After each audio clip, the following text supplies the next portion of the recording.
English Mission Podcast. Learn English through real conversations. Speak confidently. Hello, everyone, and welcome back to English Mission Podcast. I'm Alex, and today's episode is designed especially for B1 and B2 level learners. So if you already know the basics and want to sound more natural, this episode is exactly for you. Hi everyone, I'm Emma. Today we'll use slightly more advanced vocabulary, natural expressions, and a bit faster pace, but don't worry, we'll still explain everything clearly. That's right. If you're at an intermediate level, this is the perfect episode to improve your listening skills and pick up new expressions. And today's episode is extra long, packed with even more topics.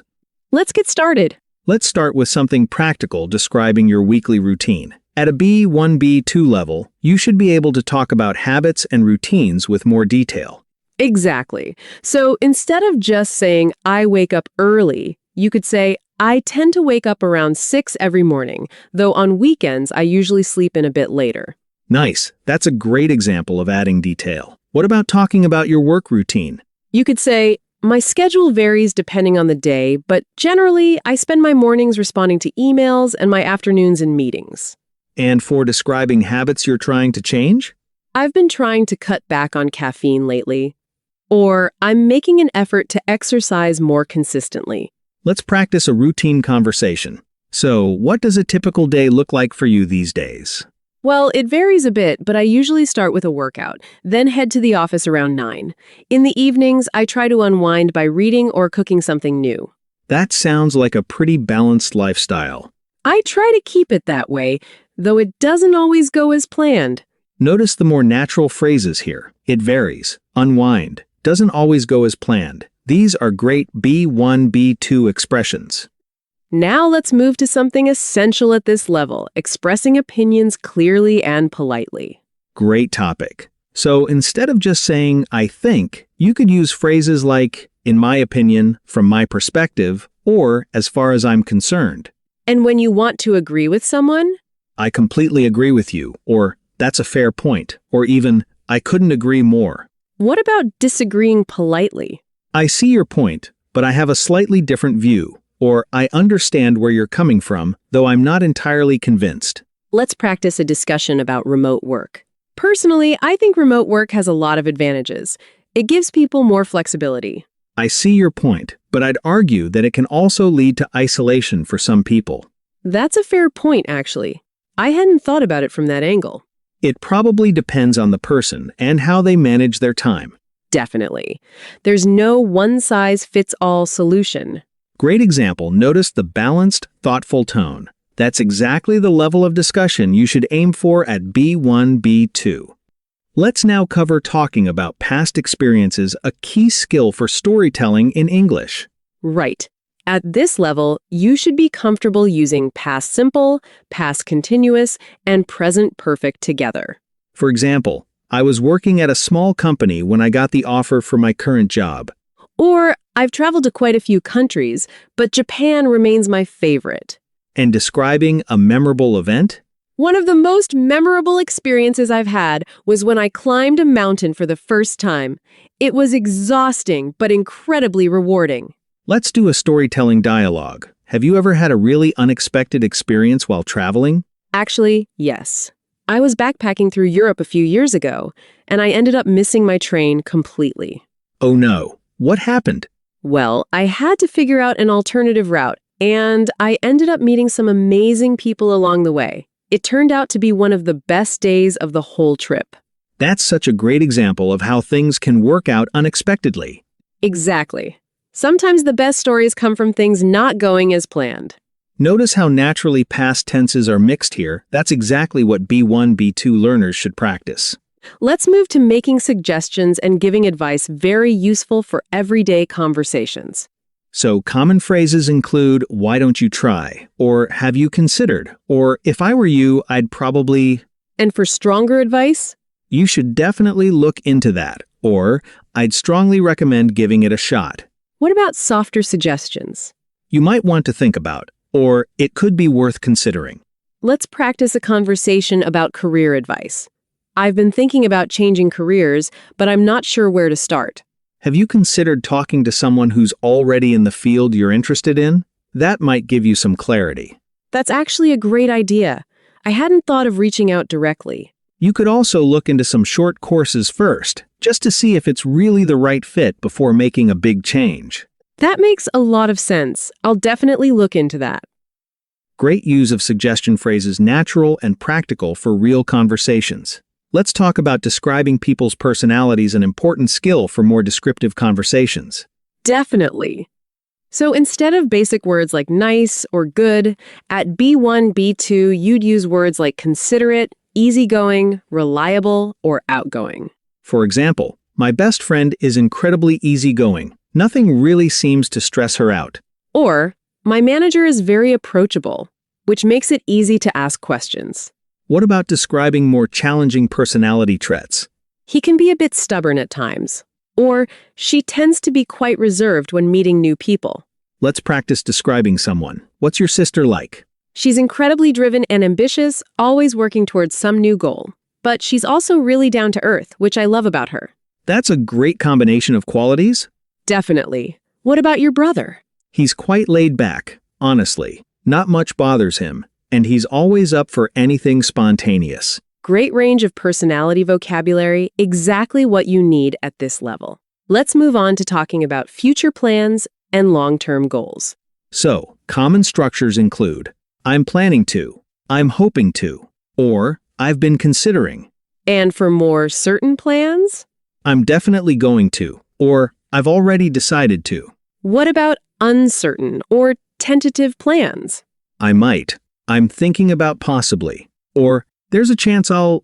Let's practice a goals conversation. So, what are your plans for the next few years? Well, I'm hoping to save enough to buy a place of my own. I've also been considering going back to school for a master's degree. That sounds ambitious. What's drawing you toward further education? Honestly, I feel like it would open up more opportunities in my field. What about you? Any big plans? I'm thinking about possibly relocating abroad for work. Nothing's confirmed yet, but it's definitely something I'm exploring. That would be such an exciting change. Great example of mixing certainty levels when discussing plans, a really important B1, B2 skill. Let's discuss problems and solutions useful for both work and daily life conversations. So, describing a problem, you might say, I've been having some trouble with I, or there's been an issue with... And proposing a solution? One way to deal with this could be. Or, perhaps we should try... What about asking for help solving something? Do you have any ideas on how to fix this? Or, I could really use some advice on this. Let's practice a problem-solving conversation. I've been having some trouble balancing work and personal life lately. That's tough. Have you thought about setting stricter boundaries, like turning off work notifications after a certain time? That's actually a really practical idea. I hadn't thought about setting a specific cutoff time. I'll definitely give that a try. Thanks for the suggestion. It might take some adjustment, but it could really help in the long run. Perfect example of a natural, solution-focused conversation. Let's talk about discussing news and current events. Great for more advanced conversational practice. So, starting a conversation about news, you might say, did you see the news about? Or, have you been following what's happening with? And sharing your reaction? I was pretty surprised to hear that. Or, that's been all over the news lately. What about discussing different viewpoints? Some people believe, while others argue that. Let's practice a current events conversation. Did you see the news about the new environmental policy? Yeah, I actually read an article about it this morning. It seems like a pretty significant change. Definitely. Some people think it doesn't go far enough, while others feel it's a huge step in the right direction. It's definitely a complex issue. I think it'll take some time to see the real impact. Agreed. It'll be interesting to follow how it develops. Great. Balanced discussion. Exactly the tone you want for B1, B2 level conversations about current events. Let's move to a topic everyone can relate to: food and cooking. So, describing your cooking skills, you might say, I'm pretty confident in the kitchen. Or, I can manage the basics, but I wouldn't call myself a great cook. And describing a dish? It has a really rich, savory flavor. Or, It's quite spicy but not overwhelming. What about discussing dietary preferences? I've been trying to eat healthier lately, or I'm not a huge fan of spicy food, to be honest. Let's practice a food conversation. Do you cook often, or do you mostly eat out? I try to cook most days, actually. I find it quite relaxing after a long day at work. That's great. What's your go-to dish when you're short on time? Probably a simple stir-fry. It's quick, healthy, and you can throw in whatever vegetables you have. That sounds delicious. I might have to try that myself. Notice the natural food vocabulary here. Go-to dish, throw in, stir-fry. Great expressions for everyday conversations. Let's talk about movies and entertainment. A fun, common conversation topic. So, recommending something, you might say, you should definitely check that out, or it's honestly worth watching. And describing a movie you enjoyed? The storyline was really gripping, or the acting was phenomenal, honestly. What about a movie you didn't enjoy? It was a bit slow-paced for my taste, or I found it kind of disappointing, to be honest. Let's practice a movie conversation. Have you seen any good movies recently? Actually, yes. I watched a thriller last weekend that completely kept me on the edge of my seat. Oh, that sounds intense. What was it about? Without giving too much away, it's about a detective trying to solve a case that keeps twisting in unexpected directions. That sounds right up my alley.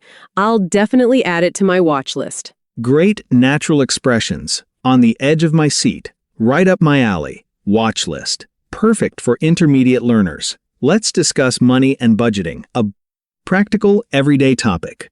So, describing spending habits, you might say, I tend to be quite careful with money, or I've been trying to save more consistently. And discussing unexpected expenses? Something always seems to come up, or I wasn't expecting that expense at all. What about discussing financial goals? I'm hoping to build up an emergency fund, or I'm working toward paying off my debt. Let's practice a budgeting conversation. How do you manage to stay on top of your finances? Honestly, I track everything using an app. It really helps me see where my money's actually going. That's smart. I feel like my spending is a bit all over the place lately. It might help to set a simple monthly budget, just to get a clearer picture. That's probably a good place to start. Thanks for the tip. Great practical vocabulary for discussing personal finance naturally. Let's talk about technology and social media habits, something that affects almost everyone's daily life. So discussing screen time, you might say, I've been trying to cut down on my phone usage, or I spend way too much time scrolling, honestly. And discussing the benefits of technology? It's made staying connected so much easier. Or, it's honestly been a huge help for my work. What about the downsides? It can definitely be distracting. Or, sometimes I feel like I need a digital detox. Let's practice a technology conversation. Do you ever feel like you spend too much time on your phone? Constantly. Honestly. I've started setting screen time limits just to be more mindful about it. That's a great idea. I've been thinking about doing the same thing. It's made a noticeable difference for me, actually.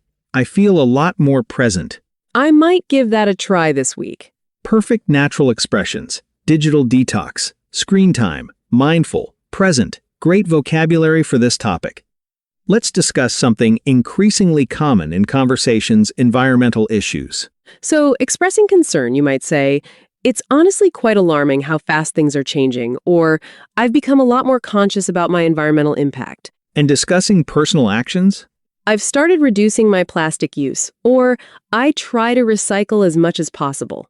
What about discussing broader solutions?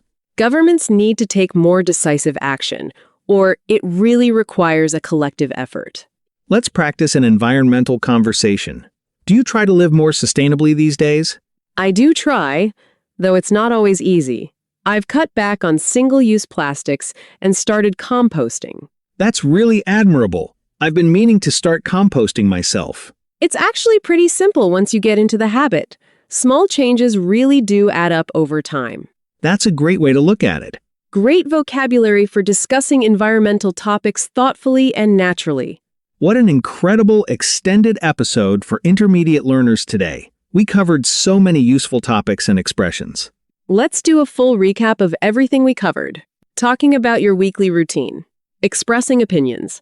talking about past experiences, making suggestions and giving advice, describing people and personality, talking about future plans and goals, discussing problems and solutions, discussing news and current events, talking about food and cooking, talking about movies and entertainment, talking about money and budgeting, talking about technology and social media habits, talking about environmental issues.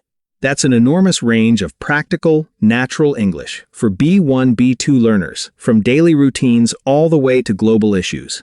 Remember, don't try to use every phrase at once. Pick 2 or 3 expressions that stood out to you today and practice using them this week in real conversations. That's your homework. Choose one topic from today's episode and have that exact type of conversation with someone this week, whether it's a friend, colleague, or language partner. Let us know in the comments which topic you practiced and how it went. Thank you so much for listening to this extended episode of English Mission Podcast today. If you found this episode helpful, please subscribe, hit the bell icon, and share it with someone who's working on their intermediate English.